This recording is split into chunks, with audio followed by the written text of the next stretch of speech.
Le soleil commençait à se lever derrière les collines, teintant l'horizon de nuances dorées qui donnaient aux vignes l'impression d'être couvertes d'un voile de lumière.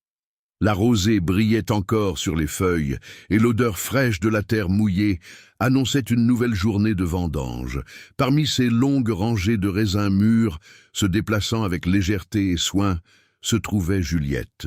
Elle portait une robe simple, en tissu clair, déjà un peu usée aux extrémités. Ses manches retroussées laissaient voir ses bras fins et forts, hâlés par le soleil, mais qui gardaient encore une délicatesse qui échappait à tout regard distrait. Juliette travaillait depuis l'aube, à un rythme constant et silencieux.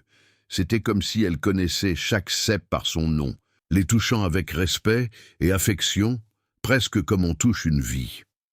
Sur ce domaine, connu pour être l'un des plus grands de la région bordelaise, le propriétaire se montrait rarement.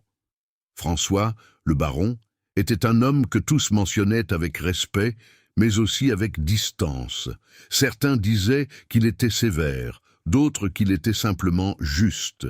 Il vivait dans la maison de maître, au sommet de la colline, d'où l'on voyait les champs qui s'étendaient à perte de vue. Juliette ne l'avait jamais vu de près. Elle avait entendu parler de lui en arrivant, amenée par une amie qui travaillait déjà au domaine. Sa mère était tombée malade, et elle devait aider à la maison. La proposition était simple, le gîte, le couvert et un petit salaire. Cela semblait suffisant et Juliette avait accepté sans hésiter. Ce jour-là, cependant, quelque chose allait changer pour toujours. François était rentré plus tôt d'un voyage. Il descendit de cheval avec un regard observateur, comme quelqu'un qui cherche quelque chose sans savoir encore quoi. Il marcha lentement sur ses terres, saluant les ouvriers les plus anciens, s'enquérant de la récolte, du climat, du sol. Lorsqu'il s'approcha du champ de raisins blancs, il s'arrêta et c'est là qu'il la vit. Elle ne le remarqua pas. Elle restait concentrée, cueillant avec soin, déposant chaque grappe dans un panier en osier. Une mèche de cheveux s'échappait de son foulard et dansait avec le vent. François resta immobile en silence. Pour une raison quelconque, ce geste simple, la façon dont elle regardait les raisins, dont elle écartait délicatement chaque feuille pour ne pas casser le rameau, le toucha profondément.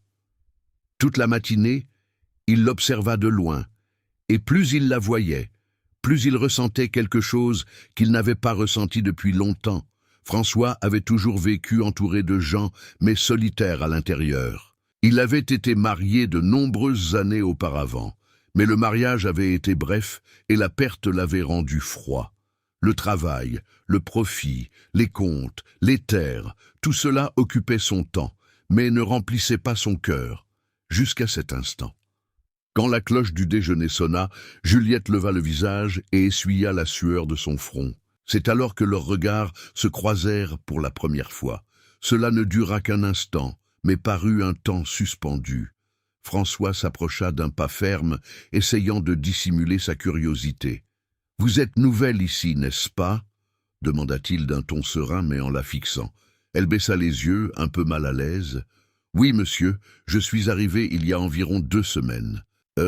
Et vous vous adaptez bien ?»« Oui. Le travail est bon, seul le soleil tape fort, mais j'y suis habitué. » François esquissa un léger sourire.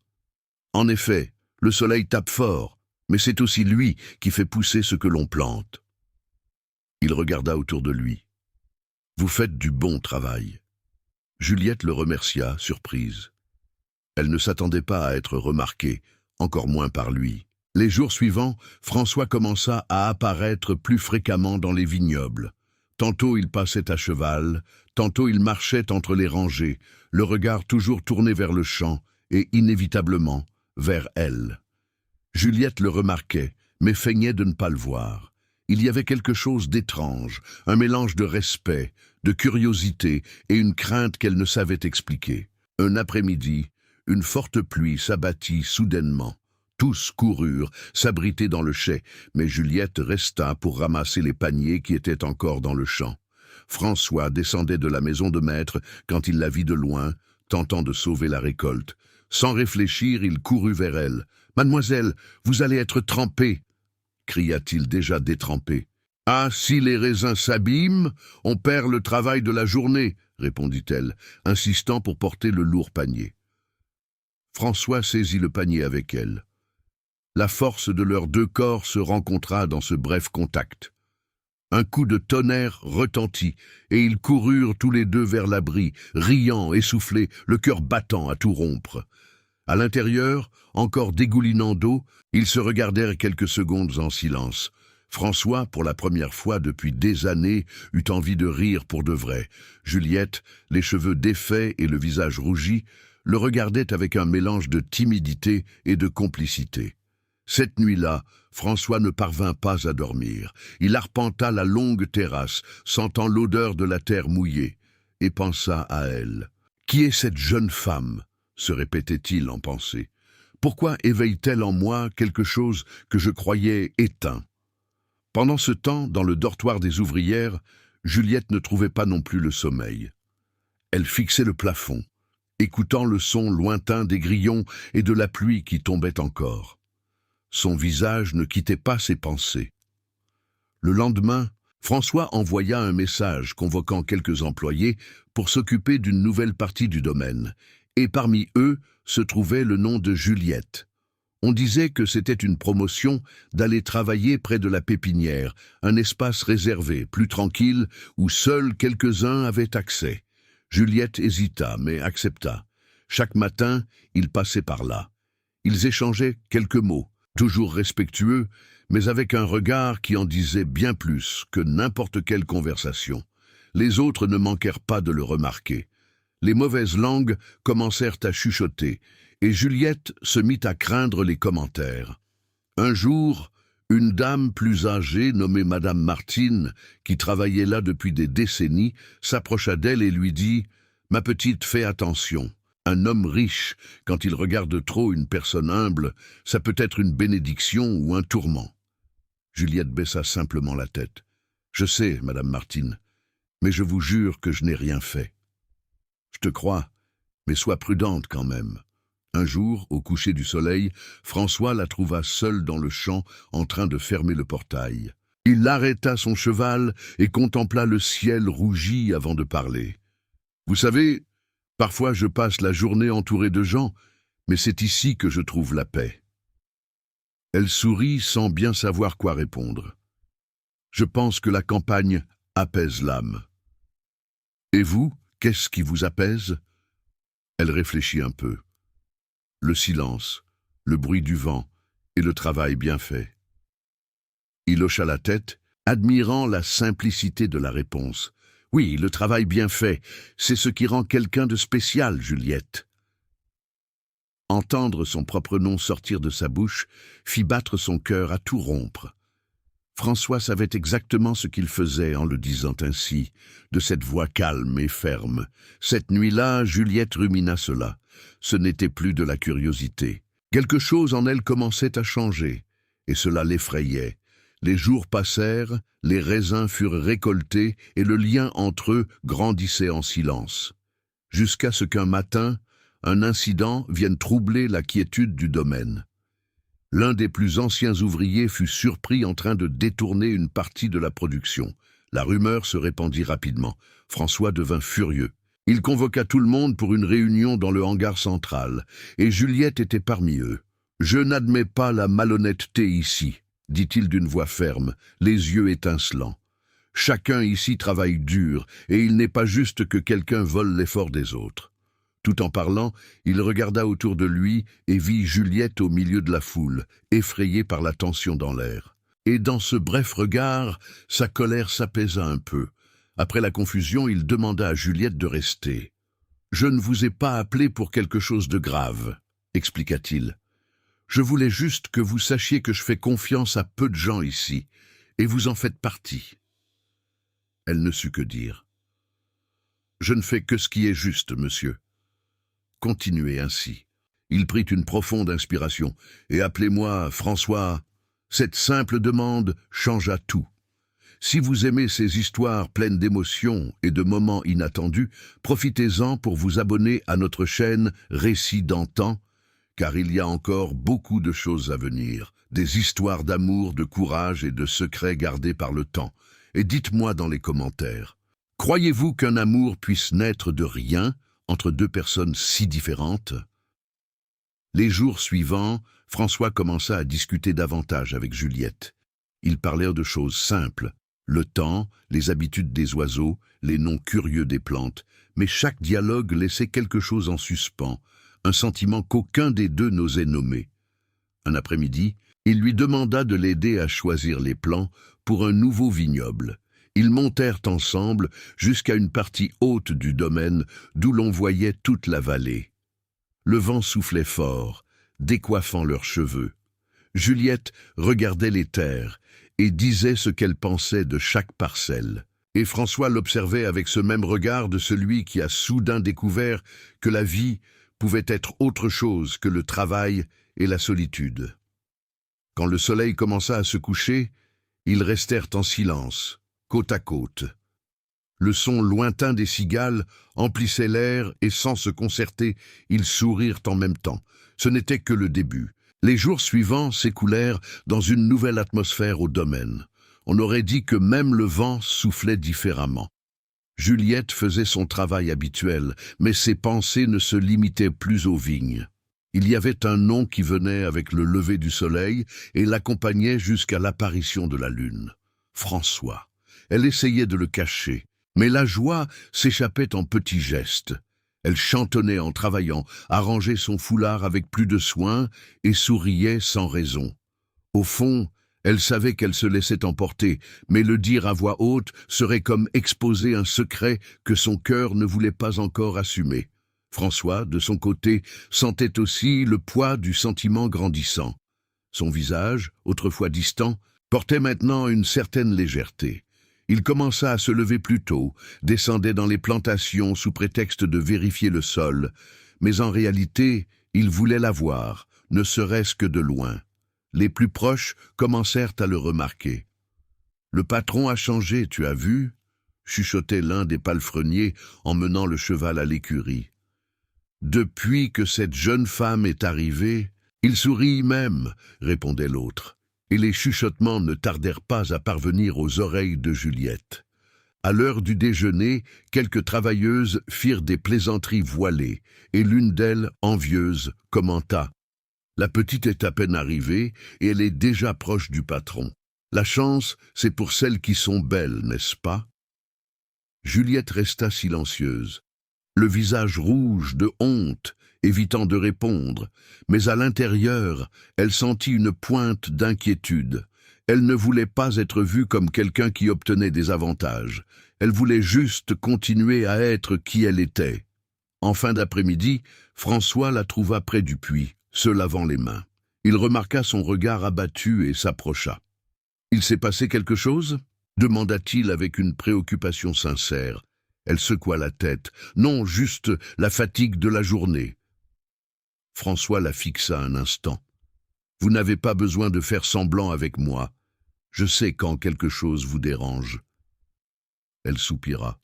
« Les gens parlent trop, monsieur, et je ne veux pas donner de raison aux malentendus. » Il croisa les bras, regardant l'horizon, pensif. « Les gens parleront toujours, Juliette. L'important, c'est ce que l'on porte dans son cœur. » Elle détourna le regard, ne sachant pas s'il était juste de croire à ses paroles. Cette nuit-là, le ciel était dégagé, et les étoiles semblaient plus vives que jamais. François décida de retourner au champ. Il la trouva là, assise sur une pierre, contemplant le firmament. « Vous ne devriez pas être seule à cette heure, dit-il d'un ton léger. J'aime le silence de la nuit, sourit-elle du coin des lèvres. On dirait que tout respire lentement. François s'assit à côté d'elle. Moi aussi j'aime ça. C'est dans ce silence qu'on entend ce que l'on ressent. Ils restèrent là côte à côte, sans échanger d'autres mots. Seul le chant des grillons et le bruissement des feuilles les accompagnaient. Le cœur de Juliette battait vite. Celui de François, lourd et calme, semblait essayer de se souvenir de ce que c'était que de ressentir ce genre d'émotion. Quand elle se leva pour partir, il lui saisit doucement le poignet. Juliette se retourna lentement. Son regard la captura entièrement. Il n'y avait ni doute, ni honte, seulement de la certitude. Mais François, conscient de la différence entre leurs deux mondes, dit seulement « Bonne nuit, Juliette », et il la lâcha. Le lendemain, une délégation d'acheteurs arriva au domaine. C'était une visite importante. Un négociant en vin du Sud venait connaître la production personnellement. François fut occupé toute la journée par des réunions, tandis que Juliette observait de loin cette agitation inhabituelle. Pendant le déjeuner, elle entendit l'un des visiteurs commenter en riant « Ce domaine est magnifique, mais ce qui attire le plus l'attention, c'est le propriétaire. Un cœur de pierre, dit-on. » Ces mots restèrent dans sa tête. Un cœur de pierre n'était pas ce qu'elle voyait. Il y avait de la tendresse dans son regard, même si elle était cachée. Le soir, quand il retourna enfin au champ, il trouva Juliette en train de s'occuper des nouveaux plants. « Vous ne vous reposez donc jamais ?» plaisanta-t-il. « Je veille juste à ne pas perdre ce que nous avons planté. » Il s'approcha un peu plus. « C'est ce que j'admire en vous, votre façon de voir la valeur dans les petites choses. La plupart des gens ne pensent qu'à ce qui rapporte. Vous pensez à ce qui donne la vie. » Les mots la surprirent. Il n'avait pas l'habitude de faire des compliments sincères, mais avec elle, c'était différent. Tout en lui semblait s'ouvrir avec naturel. À partir de ce jour, une routine silencieuse s'installa. Chaque après-midi, en terminant son travail, Juliette mettait de côté un panier des plus beaux raisins. François passait toujours, en prenait un, la remerciait et continuait son chemin. C'était comme un échange muet d'affection, simple mais profond. Jusqu'à ce qu'un matin, quelque chose d'inattendu se produise. Un cheval emballé traversa la cour après qu'un des gardiens eût oublié le portail ouvert. Juliette, qui venait du hangar avec un panier, trébucha en essayant de l'éviter et tomba par terre. François, qui était tout près, accourut immédiatement, saisissant les rênes de l'animal et l'aidant à se relever. « Ça va, vous n'avez rien ?» demanda-t-il, affolé. Elle riait nerveusement, juste une frayeur. Mais son genou était écorché. François insista pour l'emmener à la maison de maître afin de soigner sa blessure. Juliette hésita. « Je ne peux pas entrer là, monsieur. »« Si, vous le pouvez. Vous êtes blessé. » Elle finit par céder. Entrer dans la maison semblait être un monde entièrement nouveau. Meubles anciens, lourds rideaux, odeur de bois ciré. François demanda à la cuisinière d'apporter de l'eau tiède et un linge propre. Puis, de ses propres mains, il nettoya l'égratignure, avec des gestes soigneux et un regard qui en disait plus que 1000 mots. « Ce n'était pas la peine, monsieur, » murmura-t-elle embarrassée. « Ne m'appelez pas monsieur, » répondit-il d'un ton presque suppliant. « Appelez-moi François. » Elle le regarda surprise. « Je ne sais pas si c'est correct.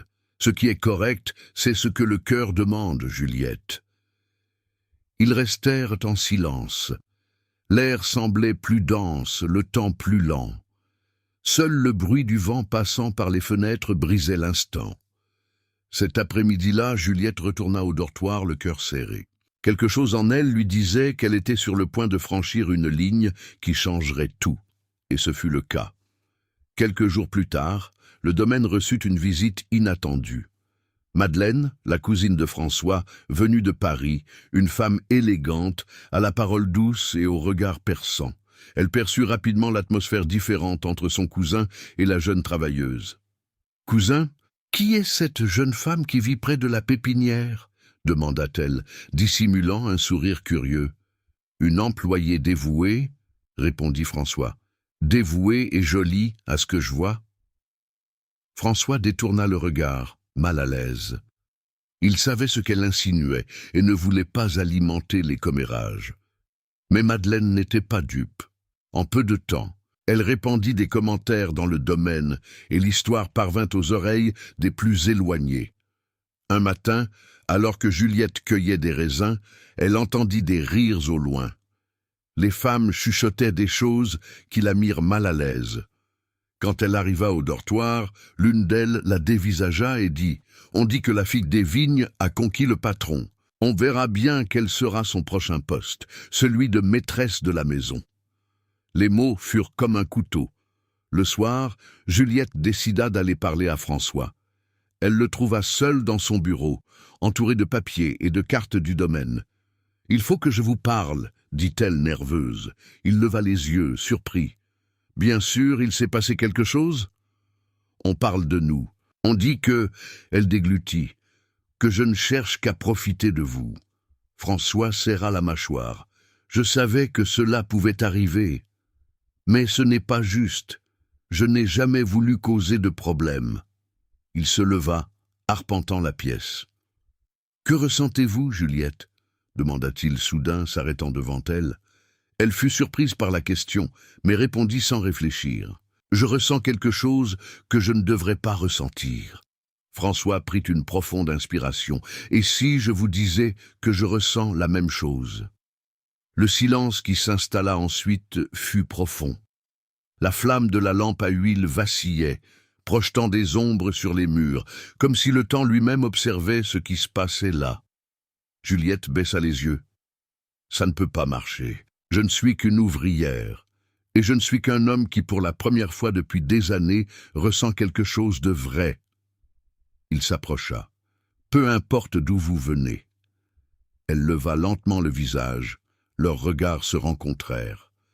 C'est à cet instant que François réduisit la distance entre eux et d'un geste contenu, toucha légèrement sa main.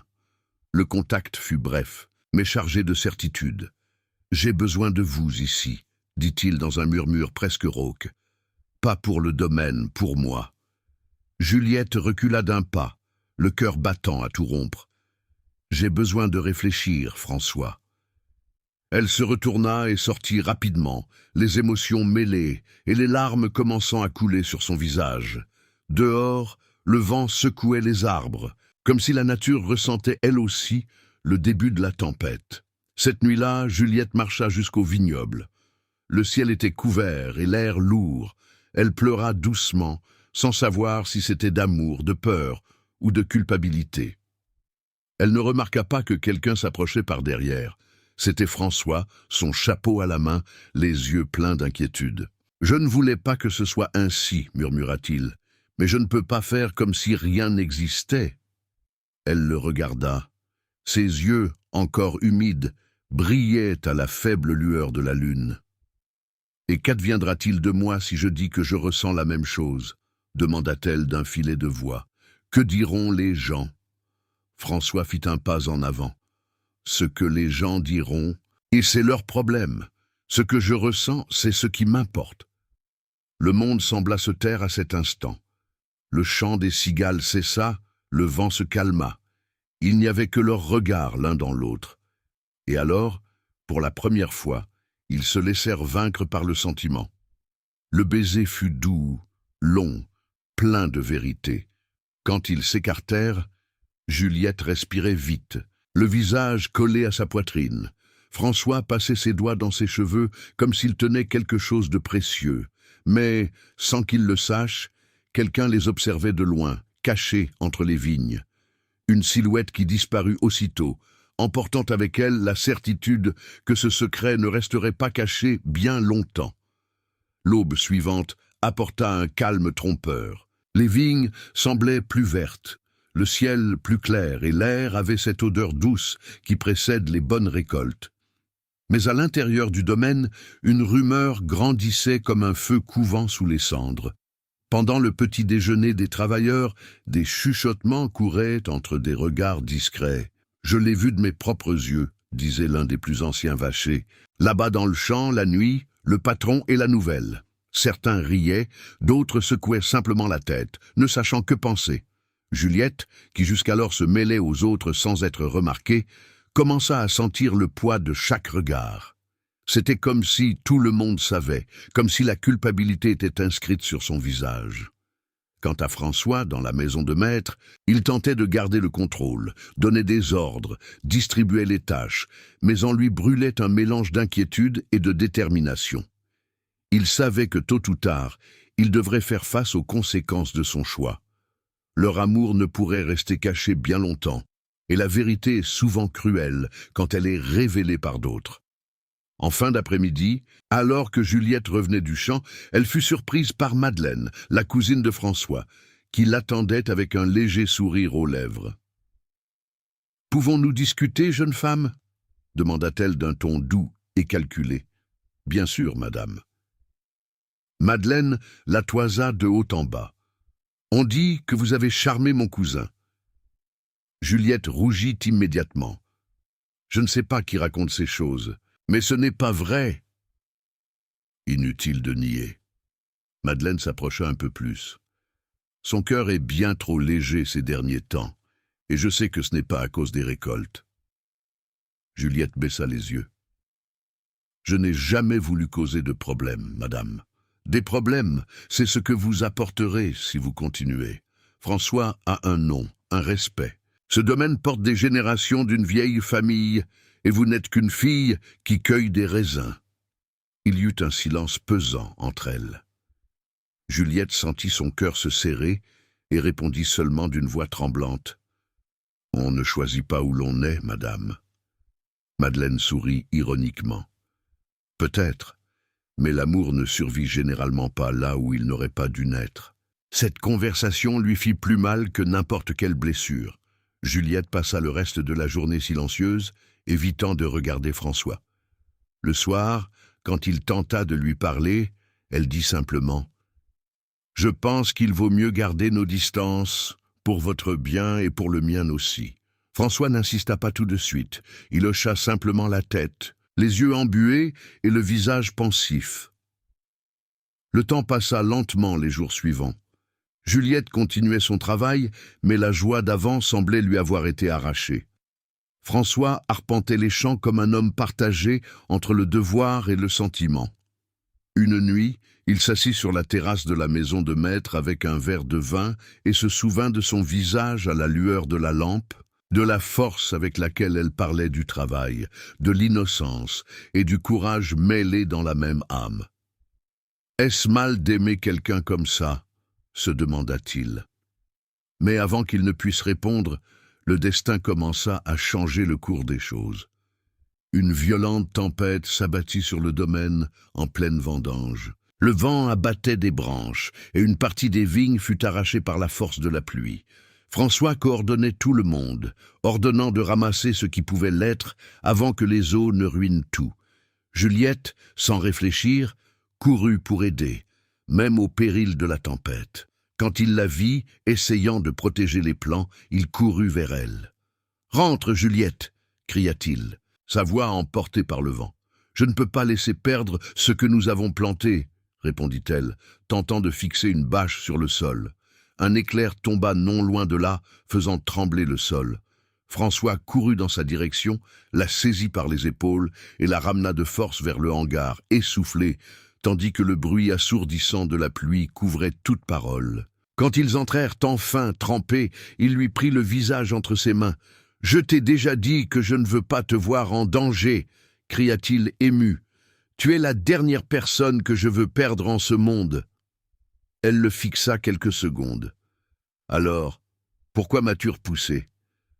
François hésita, puis dit à voix basse « Parce que j'ai peur. » « Peur de quoi ? » « De te faire du mal, de ne pas réussir à te protéger de cet endroit, de ces gens. » Ses yeux étaient embués. Juliette le regardait, le cœur battant à tout rompre. « Je ne veux pas de protection, François, je veux juste la vérité. » Il s'approcha, posant son front contre le sien. « Alors, la vérité, c'est que je t'aime. » Les mots sortirent fermement, sans hésitation, et à ce moment, toute la peur se dissipa, ne laissant que l'amour pur et inévitable qui existait entre eux. Mais tandis qu'ils s'étreignaient, la tempête n'était pas le seul présage dans l'air. Dehors, sous la pluie, un homme les observait par l'entrebâillement de la fenêtre du hangar. C'était Alain, le régisseur du domaine, un individu ambitieux qui nourrissait depuis longtemps de la jalousie envers son patron et du mépris pour Juliette. Jusqu'alors, Alain voyait François comme un homme fort et respecté, mais en assistant à cette scène, un sourire pervers se dessina sur ses lèvres. « Alors c'est ça, » murmura-t-il pour lui-même. « Maintenant, j'ai ce qu'il me faut. » Le lendemain matin, le ciel était clair, mais un silence tendu régnait parmi les travailleurs. Alain arpentait les lieux, appelant les uns et les autres pour discuter en secret. À chaque chuchotement, les rumeurs prenaient de l'ampleur. Quand Juliette apparut dans le champ, les regards étaient directs, sans déguisement. Les conversations cessaient à son passage et des ricanements suivaient aussitôt. Plus tard, une des employées vint la voir en pleurant. « Juliette, le régisseur a dit que le patron veut t'épouser en cachette, qu'il t'a fait venir pour ça. » Juliette fut anéantie. Elle chercha François immédiatement, mais il était parti tôt pour régler des affaires au village. Seule, ne sachant que faire, elle courut jusqu'à la pépinière, essayant de retenir ses larmes. C'est là que Madeleine la trouva, feignant un air de pitié. « Tu vois ce que je t'avais dit? Les gens ne pardonnent pas, ma petite. »« Mais je n'ai rien fait de mal, » répondit Juliette indignée. « J'ai seulement aimé. » Madeleine prit une profonde inspiration, la fixant. L'amour peut être beau, mais quand il défie les règles, il laisse toujours des cicatrices. Les mots résonnèrent dans l'esprit de Juliette comme un présage. Quand François revint, il sentit l'atmosphère pesante dans l'air et convoqua Alain. « Quel genre de ragot répands-tu sur le domaine ?» demanda-t-il fermement. Alain feignit l'innocence. « Rien que monsieur n'ait déjà mérité, les gens disent ce qu'ils voient. » « Et que crois-tu avoir vu, Alain ? » « J'ai vu le patron, qui devrait donner l'exemple, se cacher avec une simple fille dans le hangar. » Ah, François serra les poings. « Fais attention à tes mots. »« Attention, monsieur, » répondit Alain, insolent. « Cette histoire pourrait finir par faire du mal à la fille, mais aussi à votre nom. » Avant que la discussion ne s'envenime, François fit un pas en avant, le dévisageant. « Si je découvre que cette histoire a été utilisée pour blesser quelqu'un, tu ne mettras plus les pieds ici. » Alain esquissa un demi-sourire. « Il est déjà trop tard pour l'éviter, patron. La vérité a déjà couru plus vite que le vent de la tempête. » Et il partit, laissant François furieux et impuissant. Cette nuit-là, Juliette était assise au bord du champ, ruminant ses peines en silence, quand François s'approcha. « C'est moi qui aurais dû te protéger, » dit-il, la voix amère de regret. « Et maintenant, on te blesse par ma faute. » Juliette leva le visage. « Je ne regrette pas ce que je ressens. J'ai seulement peur de ce qui va suivre. » Il s'agenouilla devant elle, lui prenant les mains. « La seule façon de mettre fin à ça, c'est de tous les affronter. Si tu veux, je parlerai, je raconterai tout. » Elle secoua la tête. « Non, François, ça ne fera qu'empirer les choses. Ils se moqueront de moi, te jugeront et rien ne changera. » Il la regarda avec douleur dans les yeux. « Alors, que veux-tu que je fasse ? » « Attends, » dit-elle d'une voix ferme. « Attends que le temps prouve ce que nous ressentons. D'ici là, continue comme toujours. » François hésita, mais en voyant la foi et le courage dans son regard, il acquiesça. « Si c'est ce que tu veux, j'attendrai. Mais je ne laisserai pas qu'on te traite injustement. » Juliette sourit pour la première fois depuis des jours. « Il suffit que tu continues de croire en moi. » Mais le destin, une fois de plus, n'était pas de leur côté. Le lendemain matin, François fut appelé d'urgence. Une partie des fûts de vin les plus chers avait été détruite pendant la nuit. Le régisseur jurait qu'il y avait des traces menant directement au dortoir des travailleuses, et parmi les débris, on trouva un foulard identique à celui de Juliette. « C'est un coup monté !» s'exclama François. « Juliette ne ferait jamais ça. » Mais Alain, avec son air faussement préoccupé, répondit « Je n'accuse personne, patron. Je dis seulement que le foulard parle de lui-même. » La rumeur se répandit en un clin d'œil. Cette fois, l'histoire n'était plus d'amour, mais de sabotage et de trahison. Juliette fut convoquée devant les administrateurs. Les questions, les insinuations, les regards malveillants, tout la laissa sans voix. Elle tenta de s'expliquer, mais personne ne semblait l'écouter. François entra soudain, interrompant tout. « Cette conversation s'arrête maintenant. » Les administrateurs se regardèrent, attendant sa décision. Et là, devant tout le monde, il lui prit la main et dit d'une voix ferme « Cette femme est la seule innocente ici. Si quelqu'un est coupable, c'est celui qui invente des mensonges. » Le silence envahit la pièce. Alain détourna le regard, dissimulant sa haine.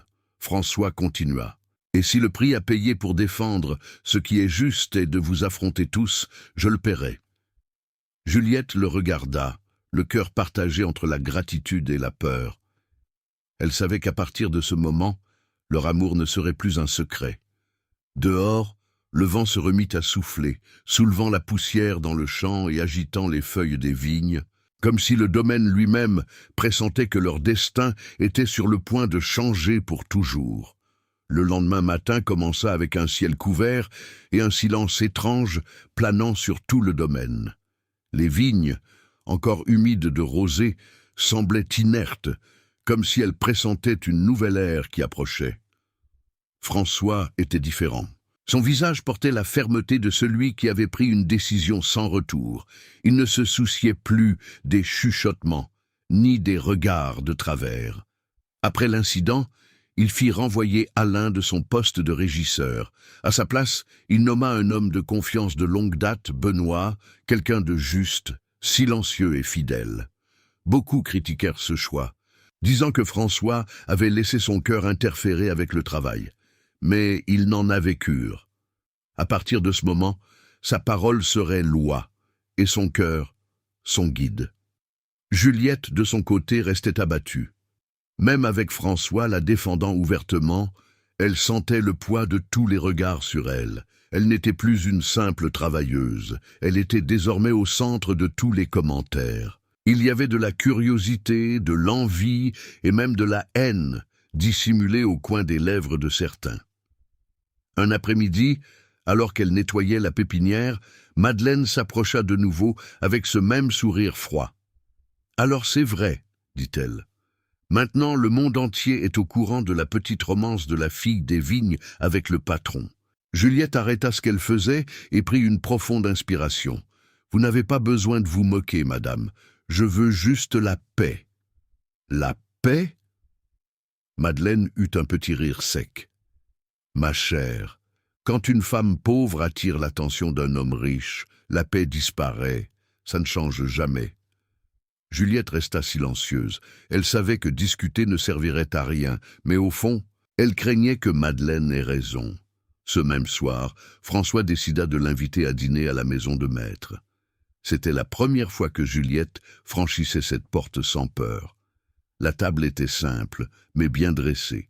Une nappe blanche, des chandeliers et un vase avec des fleurs des champs. L'odeur était celle du pain frais et du vin nouveau. Il voulait lui montrer que là, dans ce foyer, elle avait aussi sa place. « Cette maison est restée vide bien trop longtemps, » dit-il en posant l'assiette devant elle. « Et maintenant, elle semble vivante. » Juliette sourit timidement. « Je crois que c'est l'affection qui revient à celui qui l'offre. » Il la regarda, ému, oubliant presque de manger. « Tu apportes de la couleur même au silence, Juliette. » Ce furent des minutes calmes, pleines de tendresse et d'attente, mais quand le dîner se termina, elle regarda par la fenêtre et remarqua quelque chose d'étrange, une lumière clignotante dans le hangar à outils. « Quelqu'un a oublié une lampe allumée ?»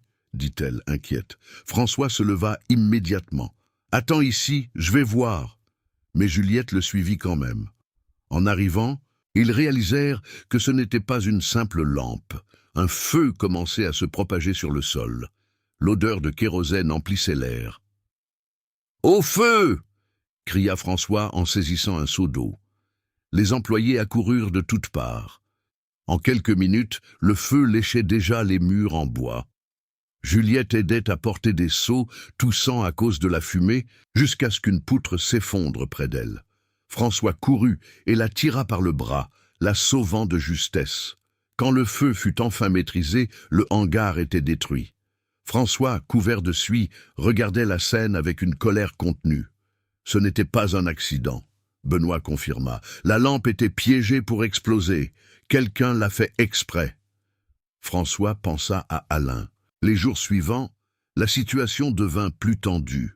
François envoya des hommes au village pour chercher l'ancien régisseur, mais il avait disparu.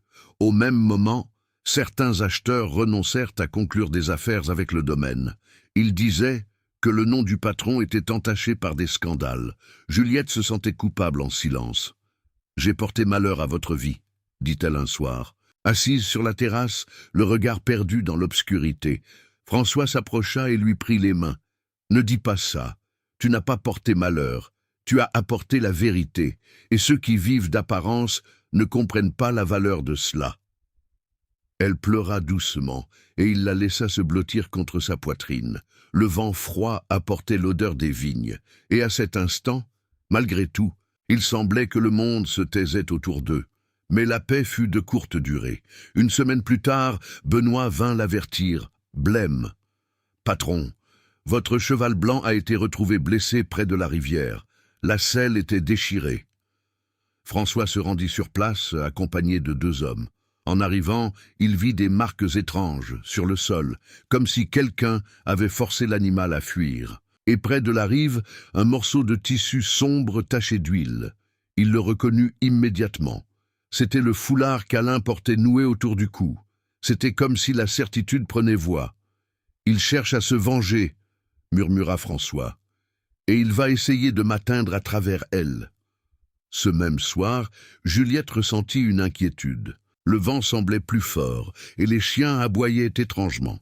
Elle se dirigea vers le dortoir des femmes, mais fut surprise de voir l'herbe piétiner près de la clôture.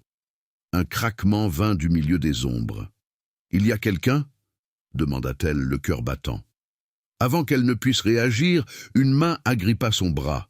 Un cri étouffé résonna dans le noir. La silhouette la tira hors du sentier, essayant de l'entraîner. Juliette se débattit en criant. À ce moment, Benoît, qui faisait sa ronde, entendit le bruit. Il accourut avec sa lanterne. Quand la lumière éclaira l'agresseur, le visage apparut clairement. C'était Alain. « Lâche-la tout de suite !» cria Benoît en pointant son fusil. Alain hésita. Mais avant de fuir, il lança une pierre qui atteignit l'épaule de Juliette. Elle tomba au sol, blessée, tandis qu'il disparaissait dans les bois. François arriva quelques instants plus tard, désespéré. En voyant Juliette tremblante, blessée, il tomba à genoux à côté d'elle. « J'aurais dû le prévoir, » dit-il, rongé par la culpabilité. Elle tenta de sourire malgré la douleur. « Ça va, tu es là !» François regarda Benoît avec fermeté. « Trouve Alain. S'il le faut, appelle la gendarmerie. Je n'aurai pas de repos tant que tu ne l'auras pas trouvé. » Juliette passa cette nuit à être soignée dans la maison de maître. François resta à ses côtés tout le temps, changeant les compresses d'eau froide, veillant sur chaque respiration. C'était comme s'il craignait de la perdre à chaque seconde. Le lendemain matin, pendant qu'elle dormait, il sortit sur la terrasse et regarda l'horizon. Le soleil se levait timidement derrière les montagnes, dorant les vignobles.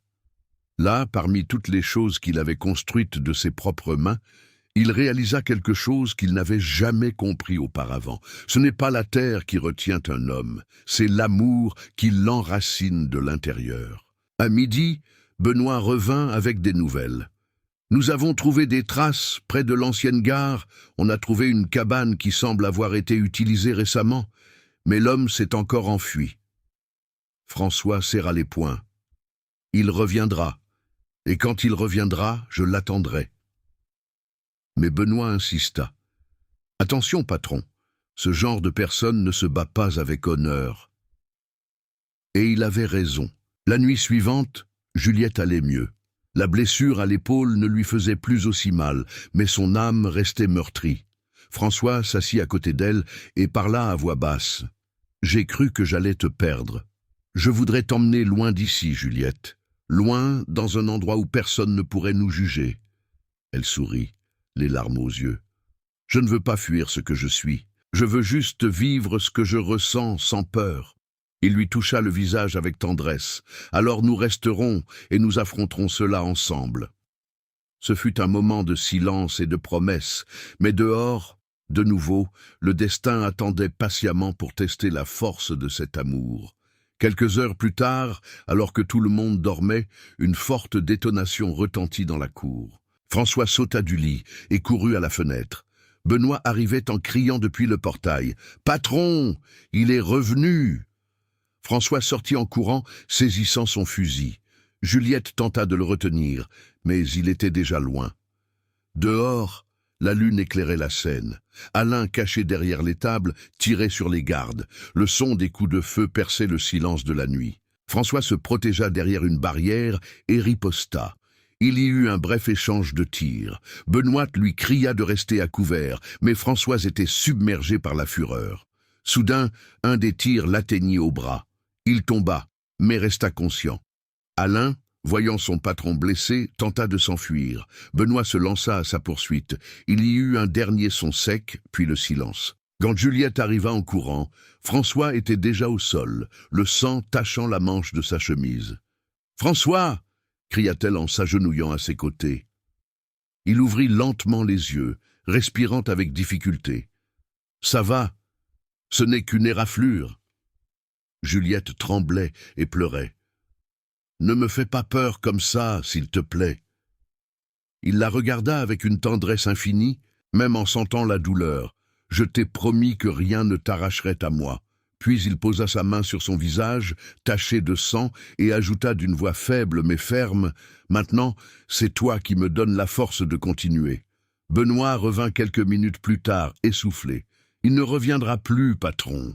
Il est vivant, mais la gendarmerie l'a emmené. » François hocha la tête. « Oh, que la justice s'occupe du reste. » L'aube se termina avec les lumières allumées dans la maison de maître et une sensation de soulagement mêlée de tristesse.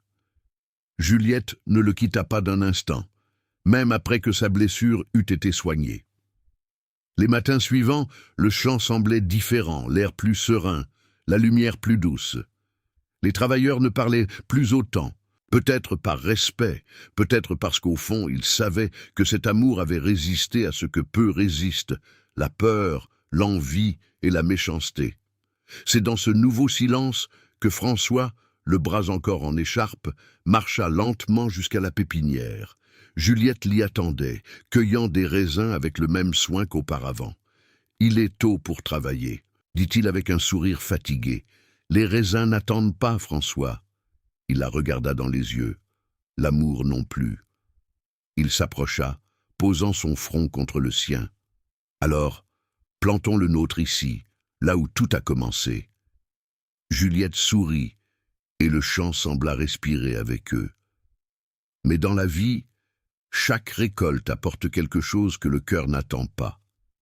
Et le destin, toujours patient, gardait un autre défi, le plus dur de tous, pour tester si leur amour était vraiment plus fort que le temps et la distance. Les jours qui suivirent la confrontation apportèrent au domaine une période de calme. Il semblait qu'enfin, le destin avait laissé François et Juliette respirer un peu.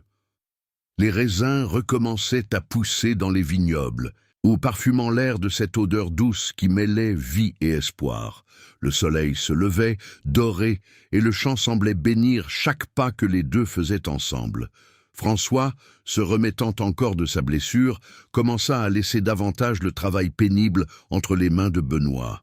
Il passait ses matinées à observer le mouvement des travailleurs et ses après-midi à discuter avec Juliette, sous la tonnelle couverte de fleurs qu'elle avait elle-même aidé à planter. Peu à peu, la vie reprenait son rythme et leur amour prenait forme dans des gestes simples. Le vin partagé au crépuscule, le silence confortable, les rires subtils de ceux qui savent que le pire est passé. Mais en François naissait une nouvelle inquiétude. Après tout ce qu'ils avaient traversé, il réalisa que cet amour devait dépasser les murs du domaine. Un tel sentiment ne pouvait vivre caché. Un soir, alors que Juliette lui servait une soupe sur la terrasse, il lui prit les mains et dit doucement « J'ai vécu de nombreuses années prisonnier de ce que les autres attendaient de moi. Maintenant, je veux seulement vivre ce qui apaise mon cœur. » Elle le regarda surprise. « À quoi penses-tu, François ? » « Je pense... » Il sourit légèrement. « Qu'il est temps de te faire une demande. » Juliette resta silencieuse, le cœur battant à toute allure. Pendant une seconde, le monde sembla s'arrêter. « Quelle demande ?» demanda-t-elle presque dans un murmure. Il prit une profonde inspiration. « Je veux que tu restes avec moi, non pas comme une travailleuse, ni comme l'ombre de ce que les autres jugent. Reste comme ma compagne. » Ses yeux s'emplirent de larmes. Tu as dit que tu te fichais de ce qu'il pensait. Je m'en fiche maintenant. J'ai cessé de vivre pour plaire au monde. Maintenant, je veux vivre pour prendre soin de toi. Elle posa sa tête sur sa poitrine et ferma les yeux. Alors, qu'il en soit ainsi. Que notre amour soit simple, mais entier. Cette nuit-là, le ciel était clair, et une étoile filante zébra le firmament, comme si l'univers scellait leur pacte. Les jours suivants, les préparatifs commencèrent pour un dîner où François annoncerait sa décision à ses plus proches. Quelque chose que peu auraient osé attendre. Benoît aidait discrètement, et même les femmes du dortoir, qui autrefois chuchotaient des méchancetés, se mirent peu à peu à traiter Juliette avec respect. Toutes savaient qu'elle avait affronté des dangers, des humiliations, et que malgré tout, elle n'avait jamais élevé la voix contre personne. Mais il y avait ceux qui n'acceptaient pas facilement ce destin. Un matin, une lettre arriva à la maison de maître. Le messager dit qu'elle venait de la ville. L'enveloppe portait le sceau d'un avocat connu, un ami de Madeleine. François l'ouvrit, curieux. À mesure qu'il lisait, son visage changea. C'était une assignation, une procédure pour conduite inappropriée et atteinte aux bonnes mœurs qui, si elle était menée à son terme, pourrait lui faire perdre une partie de ses terres. « Ça ne peut venir que d'elle », murmura-t-il en pensant à sa cousine. Benoît le regarda inquiet. « Vous voulez que j'aille en ville régler ça ?»« Non, j'irai personnellement. » François partit le jour même, emportant quelques documents et promettant de revenir avant la fin de la semaine. Avant de monter à cheval, il regarda Juliette et dit « Fais-moi confiance, je reviens toujours. » Elle tenta de sourire, mais sentit un pincement au cœur, ce pressentiment que les femmes ont quand quelque chose de plus grand que la raison parle. 2 jours plus tard, le temps changea de nouveau. Le ciel s'assombrit et la pluie commença à tomber à verse. Juliette passait ses heures à regarder par la fenêtre, espérant qu'il soit déjà en chemin. Mais la nuit tomba et il n'apparut pas. Le lendemain, aucune nouvelle. Benoît envoya des hommes sur la route, mais tout ce qu'ils trouvèrent fut le cheval de François, fatigué et couvert de boue, errant seul près du pont. Juliette sentit le sol se dérober sous ses pieds. « Non, il a promis qu'il reviendrait. » Les larmes coulaient. Il a promis. Ce furent des jours de recherche. Les rivières avaient monté à cause des pluies, et le chemin vers la ville était presque impraticable. Jusqu'au 4e jour, où un voyageur apporta des nouvelles. La voiture dans laquelle François revenait avait été retrouvée renversée près de la descente des collines. Juliette courut sur les lieux avec Benoît et quelques travailleurs. À chaque pas, son cœur menaçait de s'arrêter. En arrivant, ils virent des morceaux de la carriole et une tache rouge sur le sol. François n'était pas là. « Le courant l'a emporté », dit l'un des hommes, la voix étranglée. Juliette ne pleura pas tout de suite. Elle resta là, immobile, regardant la rivière en furie, sans y croire. C'était comme si le temps s'était arrêté juste là, face à la perte qu'aucun amour ne veut connaître. Les jours suivants furent des jours de deuil. Le soleil ne brillait plus de la même manière, et le domaine semblait suspendu dans le temps. Juliette évitait le chant, les conversations, le miroir. Elle passait son temps assise sous la tonnelle, serrant un foulard qu'il avait laissé sur la table le dernier soir.